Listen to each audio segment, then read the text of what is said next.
구절 함께 같이 읽겠습니다. 고린도전서 3장 1절부터 9절까지 말씀입니다. 제가 먼저 읽겠습니다. 형제들아, 내가 신령한 자들을 대함과 같이 너희에게 말할 수 없어서 육신에 속한 자, 곧 그리스도 안에서 어린 아이들을 대함과 같이 하노라.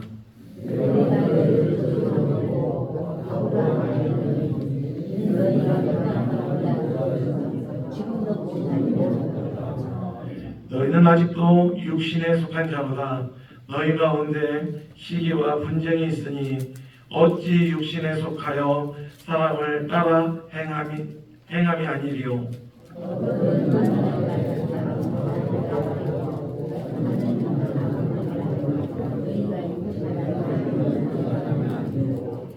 그런즉 아볼로는 무엇이며 바울은 무엇이냐?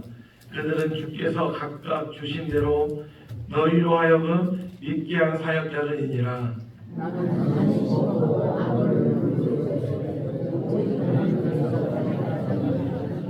그런즉 심는 이나 물 주는 이는 아무것도 아니로되 오직 자라게 하시는 이는 하나님뿐이니라.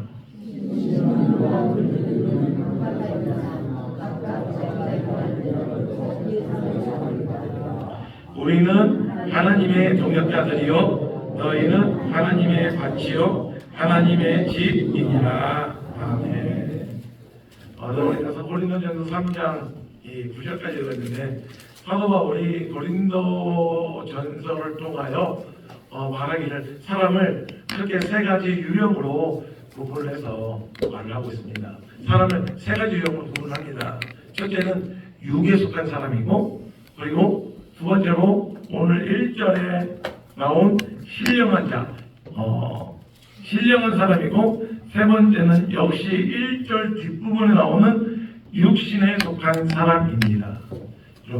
신령한 사람, 신령한 자는 쉽게 이해가 되겠는데 육에 속한 사람하고 육신에 속한 사람하고는 구분이 하기가 쉽지가 않아요. 우리 말은 육에 속한 사람, 육신에 속한 사람, 이게 한 글자 차이인데 원어에 보면 이 기록된 헬라어 원어에 보면 분명한 큰 차이가 있습니다. 그리고 육에 속한 사람이 어디 나오냐면 우리 지난주에 살펴보았는데 14절에 보면 육에 속한 사람은 하나님의 성령의 일들을 받지 아니하나니라고 하면서 육에 속한 사람에 대해서 우리가 지난주에 잠깐 살펴보았습니다. 그러면 이 복수하는 차원에서 육에 속한 사람이 어떤 사람이냐? 세속적인 사람을 말합니다.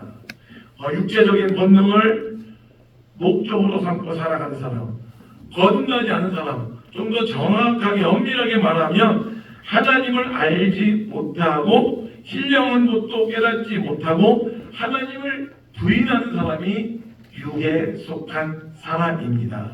그리고 그 다음에 신령한 사람이 나오는데 이 신령한 사람은 성령의 지배와 인도하심을 받는 사람입니다. 성령의 인도하심을 받기 때문에, 성령의 다스림을 받기 때문에 영혼과 정신이 모두 다 건강합니다. 느끼고 생각하는 모든 일이 지극히 하나님의 사람답습니다. 육체도 건강합니다. 쓸데없는 걱정에 매이지도 않고 시기와 질투 따위에도 매이지 않습니다. 이것이 신령한 사람, 성령의 지배를 받는 사람, 성령이 주도하는 사람입니다. 이런 사람은 성령에 의하여 인도되기 때문에 돈이나 명예, 세상 자랑거리에 관심이 없습니다. 하나님의 은혜를 합니다. 그리고 십자가를 생각할 때마다 마음에 감격이 있습니다. 그런데 오늘 이 시간 우리가 함께 생각해보고자 하는 사람은 세 번째 사람, 육신에 속한 사람입니다. 이 사람, 세속적인 이 육신이다라고 육신에 속한 사람 할 때 육신은 뭔가 이 세속적인 의미에서의 육체가 아니라 오늘 본문에 보면 1절에 보면 이 육신에 속했다는 말과 똑같은 단어로 쓰인 말이 나오는데 어떤 사람이라고 이야기하면 어린 아이들이라고 이야기합니다. 그리스도 안에서 어린 아이들.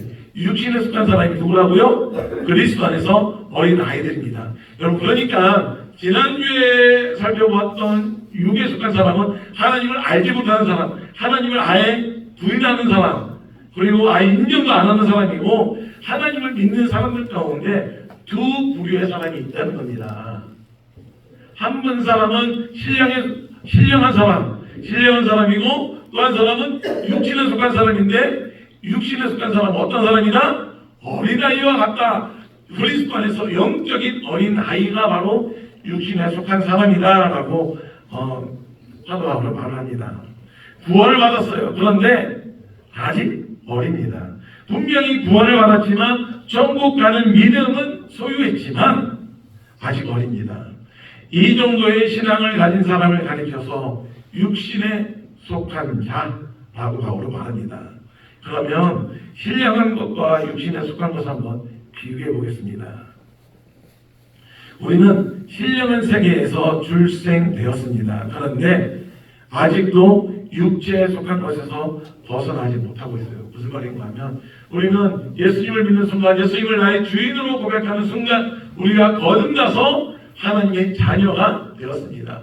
요한복음 1장 12절에 보면 영접하는 자, 곧 그 이름을 믿는 자들에게는 무엇이 주어졌어요? 하나님의 자녀가 되는 권세가 우리에게 주어진 겁니다. 우리가 예수님을 영접하는 순간 우리는 하나님의 자녀가 되었어요. 영적인 사람으로 거듭났습니다. 그런데 하나님의 자녀가 되었음에도 불구하고 여전히 옛사람으로부터 완전히 벗어나지 못한 사람이 있다는 겁니다. 이해를 돕기 위해서 어린아이의 예를 한번 좀 들어보겠습니다. 여러분, 아기가 세상에 태어났죠. 엄마 뱃속에서 10개월 아기가 태어났습니다. 그런데 아기를 한번 보면 이 아이는 분명히 빈덩이 어린아이, 분명히 사람입니다. 누가 뭐래도 이 아이는 사람이지 동물이 아닙니다. 그런데 사람은 사람이지만 우는 것도 그러고 또 젖먹는 것도 그러고 어떤 의미에서는 좀 동물보다 못하다고 할 수 있습니다. 한번 개를 한번 볼까요? 개를 보면 태어나자마자 눈도 뜨지 못하는 강아지가 냄새는 기가 막히게 맡습니다. 개코 정말 기가 막히죠. 사람보다 나은 것 같습니다. 또 우리 집에서 기르는 송아지, 소 한번 보면 좀 태어나자마자 비틀거리긴 하는데 바로 컸습니다. 그런데 인간은 빨라야 10개월 또 젖돌 두 돌이라도 못 굽는 아이들도 많습니다. 이렇게 보면 동물 가운데서 제일 시원찮은 것이 바로 사람인 것 같습니다. 아이들이요 자기밖에 모릅니다. 어머니고 누구가 말해야 필요 없습니다. 저만 이해하려고 그러고 자기 중심적입니다. 그리고 스스로 서지 못합니다. 판단도 못해요. 많은 사람들의 도움을 필요로 합니다. 받는 것만 좋아하고 줄 모릅니다. 어때요? 유치합니다. 사람은 사람이지만 아직도 사람 세계에 들어오려면 좀 이 사람 구실하려면 한참을 키워야 됩니다. 바로 그러한 순간을 가리켜서 하는 말씀입니다. 육신에 속한 자 분명히 구원을 받았어요. 분명히 하나님의 자녀가 되었고 예수님의 자녀가 되었고 구원 받았습니다. 하지만 하는 행동을 보면 아직도 육신에 속해 있습니다. 거기에서 헤어나오지 못하는 거예요. 신령한 세계에 들어가서 하나님의 자녀로 거듭나긴 했지만 그 행위가 아직 유치해서 세속적인 것들이 그대로 남아있다는 말입니다. 그래서 이러한 사람들을 육신에 속한 자라고 사도 바울은 말씀하고 있습니다. 근데 이 육신에 속한 자를 누구라고 이야기하냐면 바로 고린도교에 속한 고린도교회 성도들을 향하여 사도 바울이 야 고린도교회 너희들 고린도교회 성도들 너희들은 하나님의 자녀이긴 하지만 아직 영적인 어린아이 아직 육신에 속한 자들이다 라고 그렇게 부릅니다. 그렇다면 육신에 속한 자 영적인 어린아이의 특징이 무엇인가 오늘 본문의 말씀을 가지고 좀 세 가지로 간단하게 말씀을 드리겠습니다. 어린아이는 첫째로 무엇이 없어요? 소화력이 없습니다. 2절에 보면 우리 2절 말씀 같이 다시 한번 읽겠습니다. 시작. 내가 너희를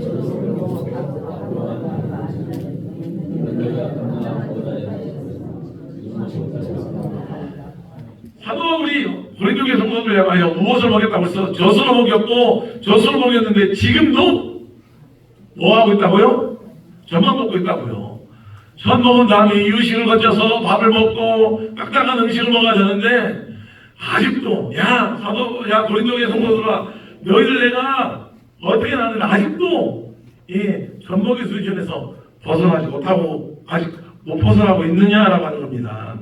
말씀을 들어도 그만큼 소화하지 못한다는 말입니다. 이해력이 딱 그 정도 수준밖에 안 된다는 겁니다. 그래서 바울은 어떻게 해서라도 말씀을 깨닫고 또 자라도록 하기 위하여 가능하면 부드러운 말씀으로 먹이면서 자라나길 기다렸는데 결국 고린도 교회 성도들이 보여주었던 모습 여전히 어린아이 수준에 머물러 있기 때문에 너무나 많이 실망했다. 이렇게 한탄하고 있는 것입니다.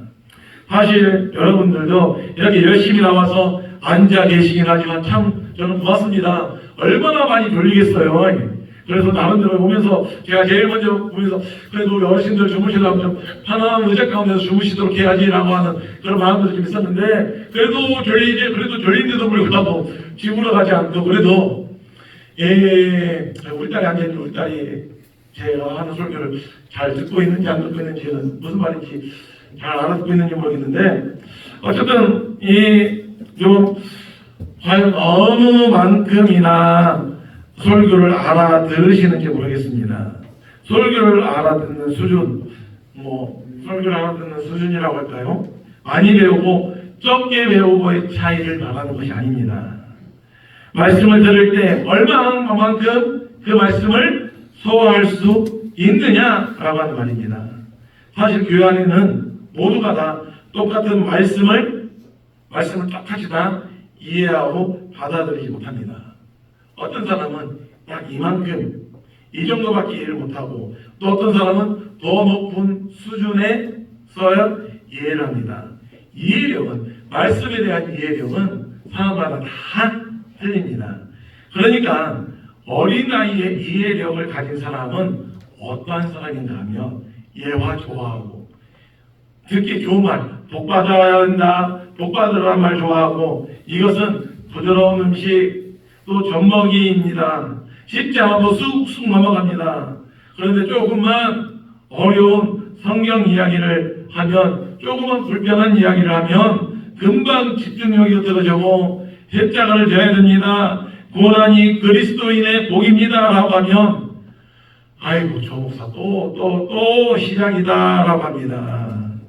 설교를 통해서 자신을 잘못을 지적당하면 여러분 어느 목사가 누구를 염두에 두고 설교를 들으라고 설교를 준비하는 목사는 한 명도 없습니다. 그런데 이 설교하면서 자기 불편한 이야기가 나오면 상처받았느니 어쩌니 하면서 소원해합니다. 그래서 오해를 해서 지금 저 목사 나도 하는 소리구나. 내 이야기 또 누구한테 또 뭔 소리도 들었어 또 저런 이야기 안 돼 라고 하면서 기분 나빠합니다. 그래서 말씀을 소모하는 능력에 있어서 어린아이가 있고 또 어른이 있다는 말입니다. 그런데 문제는 뭐예요? 문제는 처음 예수를 믿고 신앙생활을 시작하는 사람이야 어린아이의 소화력을 가지는 건 어떻게 보면 당연한 거고 자연스러운 겁니다. 하지만 믿은 지 10년이 되고 20년이 되었는데도 아직도 젖만 먹으려고 하는 사람이 있다는 겁니다.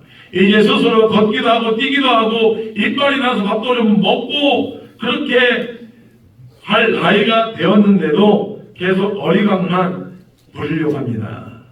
주위 사람들 힘들게 합니다. 그런데 고린도 교회 성도들이 바로 그랬다는 겁니다. 이게 문제가 되고 있는 겁니다.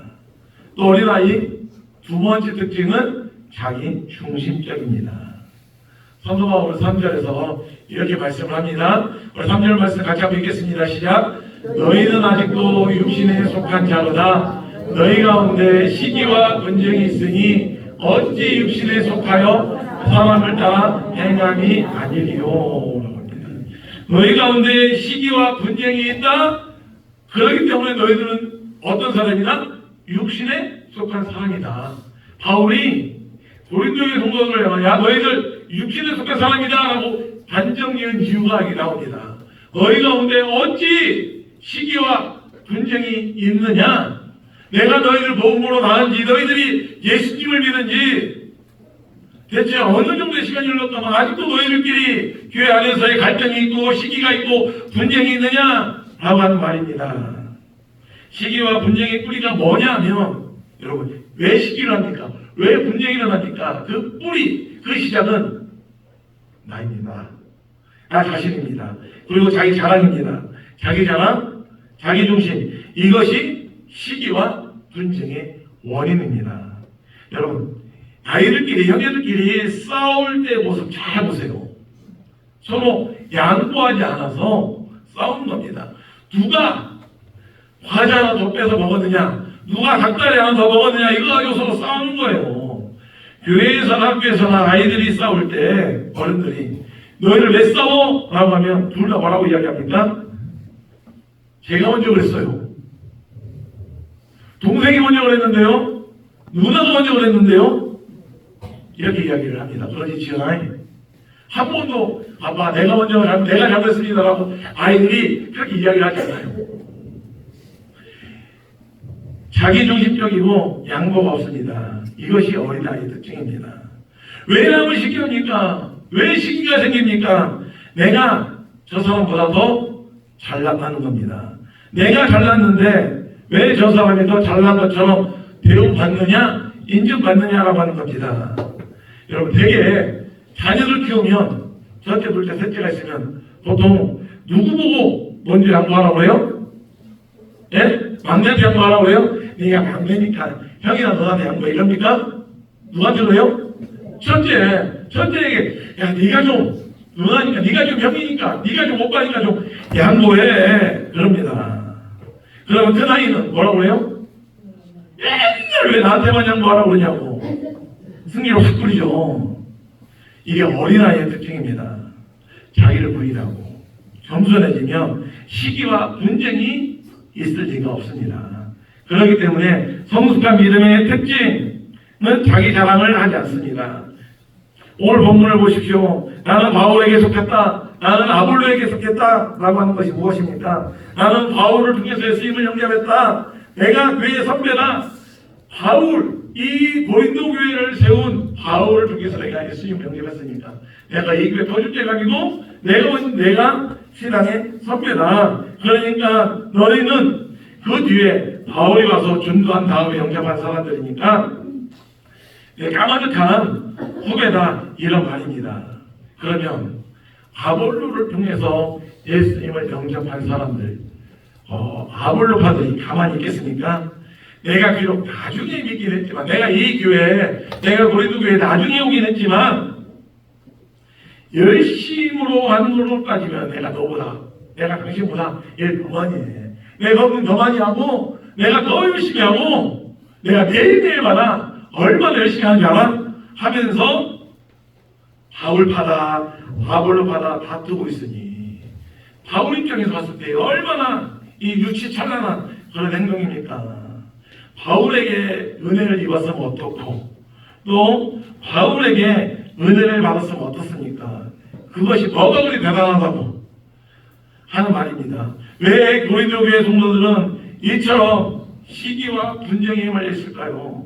제 나름대로 생각해 볼 때 세상에서 인정을 못 받으려고 인정을 받지 못하니까 교회 안에서라도 인정을 받으려고 한 것이 아닌가라는 생각을 합니다.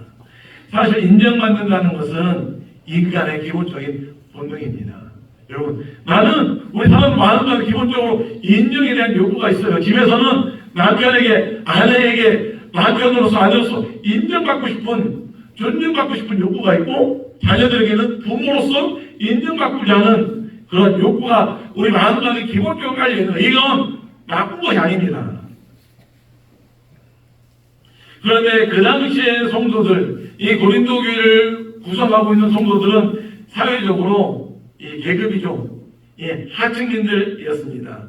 돈도 명예도 그들이 삶 가운데서 그들의 이 동네에서 이 로마 제국 앞에서 뭔가 내놓을 만한 것들이 없는 그런 사람들이었습니다. 그러다 보니 구원받아서 성도는 되었지만 하나님의 자녀는 되었지만 십자가의 의미를 미처 깨닫지 못하고 미성숙한 상태에서 이처럼 어린아이처럼 자기 중심적이고 자기 자랑에 빠져 있었던 것이라고 생각을 합니다. 마지막으로 살펴볼 건 어린아이의 특징은 통찰력이 없다는 겁니다. 이해를 하는데 지금 눈앞에 보이는 그것만 하지 그 뒤에 숨겨져 있는 뭔가 구체적인 그 뒤에 숨겨져 있는 깊은 의미를 모릅니다. 예를 들면 유명한 피아니스트의 연주를 듣습니다. 연주를 들으면 연주에 가면 저처럼 이 음악에 대해서 문외한 사람은 저 피아노 얼마짜리 피아노일까? 저 몇 천만 원짜리? 몇 백만 원짜리? 뭐 소리일까? 저도 가끔 다른 교회 구경을 하는데 이게 어디서 목사님 이거 비싼 장비 같은데 얼마야 이거? 이런 소리 이거 이렇게 생각하는데 저처럼 음악에 대해서 모르는 사람은 저 피아노 얼마짜리일까? 또 저 사람 저기까지 왔을 때 저까지 올라올 때까지 얼마나 돈을 들여가지고 공부를 했을까? 이렇게 생각을 합니다. 그런데 수준이 좀 높은 사람은 연주자를 생각하면서 연주 잘하네 이렇게 생각을 합니다. 그런데 그보다 좀 더 수준이 높은 사람은 무엇을 생각을 할까요? 그 피아니스트가 연주하고 있는 곡의 작곡가를 생각을 할 겁니다. 작곡가가 표현하려고 하는 의도 또 그 곡에 담겨져 있는 영감을 상상을 할 겁니다. 그러니까 여러분 한번 생각을 한번 해보세요. 어디까지 여러분이 이해를 하고 있습니까? 얼마만큼 모든 일에 대해서 통찰력을 가지고 대합니까? 부분을 보면서 전체를 알 줄 알아야 됩니다. 그런데 어린아이는 어때요? 당장 눈앞에 있는 것만 가지고 이것이 전부인 것처럼 그렇게 생각을 합니다. 이거 하나만 가지고 판단합니다. 눈에 보이는 결과만 가지고 평가하려고 하는 것이 어린아이고 어린아이의 신앙 수준입니다. 어린아이는 보는 대로 반응을 보이고 느끼는 대로 판단을 합니다. 시간을 두고 깊이 생각하고 말하고 판단하는 능력이 부족합니다. 자연을 보면서 여러분 무엇을 깨달아야 됩니까? 창조주 하나님을 깨달을 줄 알아야 됩니다. 어디 그뿐입니까? 내가 누리고 있는 이 모든 것들, 내가 누리고 있는 모든 이 풍요로움과 가정과 이 모든 것들이 다 하나님께서 주신 복임을 깨달아야 됩니다. 오늘 본문 4절부터 사도 바울이 이야기하는 내용이 바로 이것입니다. 하나님의 일을 하는 일꾼을 볼 때, 일하는 주님의 사람들을 볼 때 그들을 사용하시는 주인을 볼 줄 알아야 된다는 말입니다. 고린도 교회 성도들은 그런데 그런 통찰력이 부족했습니다. 오늘 본문을 보시면 바울은 고린도 교회 성도들에게 통찰력을 가르치기 위하여 농사짓는 이치를 가지고 설명을 합니다. 농사 다 여기가 제가 다 농사지고 우리 농사지으니까 긴 말 하지 않겠습니다. 여러분 농사라고 하는 것이 내가 뿌리만큼 내가 학구만큼 그렇게 수확이 거두어지던가요? 아니요. 애중지하고 그렇게 정성을 했는데 때로는 수확이 형편없을 때가 있습니다. 물을 주는 자가 있습니다. 거두는 자도 있습니다. 하지만 이것만 보고 그래 씨 잘 뿌렸다 물 잘 거두었다라고 말할 수 없다는 겁니다. 무슨 말입니까? 하나님께서 키우셨고 하나님께서 자라게 하셨고 이 모든 수확의 결과가 하나님께서 하신 것이다 라고 해야 된다는 말입니다. 하나님께서 자라게 하셨다라고 하는 것을 아는 통찰력이 있어야 이것을 이렇게 이해해야 어른입니다. 그런데 통찰력이 없어서 문제입니다. 항상 부분적인 것에만 매여가지고 가장 중요한 것, 내 눈앞에 보이는 것만 가지고 매여 있어서 가장 중요한 것, 가장 근원이 되는 것을 모르고 있습니다. 5절의 말씀처럼 도대체 아볼로는 무엇이며 바울은 무엇이냐? 저희는 주께서 각각 주신 대로 너희로 하여금 믿게 한 사역자들이다 라고 말합니다. 다시 말하면 야 너희들 바울을 통해서 예수님을 알았든 아볼로를 통해서 예수님을 알았든 그게 뭔 상관이냐? 바울이나 아볼로는 다 하나님께서 너희들에게 보내신 사역자들에 불과하다라고 하는 겁니다. 결론적으로 말씀을 드립니다. 오늘 다시 한번 더 이 믿음의 성숙의 문제를 생각해 보았습니다. 여러분들의 영적 수준 어느 정도에 와 있습니까? 예수님 믿은 지 10년이 넘고 20년이 넘었고 교회 직분까지 받았는데 아직도 생각하는 것이나 판단하는 것이나 행동하는 것이 갓 믿은 어린아이와 같은 영적 수준에 머물고 있지 않습니까? 여러분, 우리가 교회에서 직분 받았다고 한다면 그 직분에 해당하는 그 정도의 수준을 사람들은 판단합니다. 목사라고 한다면 목사에 걸맞는 그런 모습들, 목사의 목사다움을 생각을 합니다. 세상이 목사를 바라보는 기준도 그렇고 교회 안에서 목사라고 할 때 목사를 바라보는 기준도 그렇고 세상에서 또 우리 직분자들도 내가 직분을 받았다고 할 때 그 직분, 내 개인이 아니라 직분에 해당하는 그 눈높이, 그 수준을 생각을 합니다. 교회 신앙생활한 지 오래되었는데 판단하는 것이나 행동하는 것이 갓 믿은 어린아이와 같은 수준, 여전히 듣기 좋은 말씀만 좋아하고 자기중심적이고 그 배후에 역사하시는 하나님의 손길은 볼 줄 모르고 인간적인 취향에 따라 신앙생활하고 있지 않습니까? 이러한 믿음 생활에서 벗어나지 못하면 10년이 아니라 20년, 30년, 70년, 80년을 믿어도 어린아이 수준에서 결코 벗어나지 못합니다. 이런 사람들이 많이 모여있는 교회는 고린도 교회처럼 날마다 시끄럽고 시기와 분쟁으로 그 몸살을 앓을 수밖에 없습니다.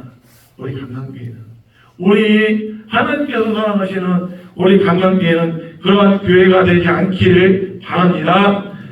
그러한 교회가 되지 않기를 바랍니다. 성숙한 성도들이 되어야 됩니다. 그러기 위해서는 우선 말씀을 부지런히 먹으십시오. 딱딱한 음식이라도 뱉어버리지 말고 소화되도록 부지런히 씹으십시오. 우리 성경 공부하려면 목사님 아직 덜 돼가지고요. 우리 기도 한번 합시다라고 하면 목사님 아직 익숙하지 않아가지고요. 그러면 죄송합니다만 평생 이 수준에서 벗어나지 못합니다. 여러분, 평생 하나님 앞에서 이렇게 살다가 지금 이렇게 생활하는 것이 만족하고 감사해서 이렇게 살다가 하나님께서 부르시는 날 하실 거면 지금 이 상태로 나 좋사오니 나 건들지 마십시오라고 하시고 신앙생활 하셔도 됩니다. 그런데 하나님께서 우리에게 원하시는 모습은 그런 모습이 아니잖아요. 여전히 10년이 지나고 20년, 40년, 50년이 지나도 기저귀만 차고 죽만 먹고 있는 어린아이가 아니라 단단한 것들을 먹고 불편하더라도 여러분, 우리가 익숙해져 있던 것에서 벗어나야 됩니다. 우리가 익숙한 것에서 벗어나야 우리 한 단계 더 성장할 수 있는 겁니다. 누가 더 중요하고 덜 중요하고가 아니라 성도 한 사람 하나님 앞에 각자 받은 대로 일하고 하나님께서 각자 적절한 은사를 주셨기에 나중에 주님 앞에 가서 각자 받은 달란트대로 자기가 수고한 대로 상을 받는 저와 여러분, 이것이 성숙한 그리스도인의 모습이고 보다 높은 차원의 믿음을 가지고 신령한 면에서 전체를 이해하는 넓은 마음, 이 성숙한 그리스도인입니다. 저와 여러분 우리 모두가 성숙한 그리스도인이 되고 우리 강남교회 하나님 앞에서 성숙한 교회, 하나님 앞에 칭찬받는 그런 교회가 되시길 주님의 이름으로 축원합니다. 기도합니다. 하나님 아버지, 주님 앞에 나와 이 시간 감사하고 나아갑니다. 하나님, 우리의 수준이 영적 어린아이의 수준이 머물러 있는 것이 아니라 우리 한 단계 더 성숙하고 한 단계 더 성장하는 믿음의 도약을 이루어가는 주님의 몸된 교회가 되게 하여 주시옵소서. 하나님, 그래 우리를 통하여 이루어가실 하나님의 놀라운 일들을 기대하며 믿음으로 나가는 교회를 되게 하여 주시옵소서. 예수님 이름으로 기도드립니다. 아멘.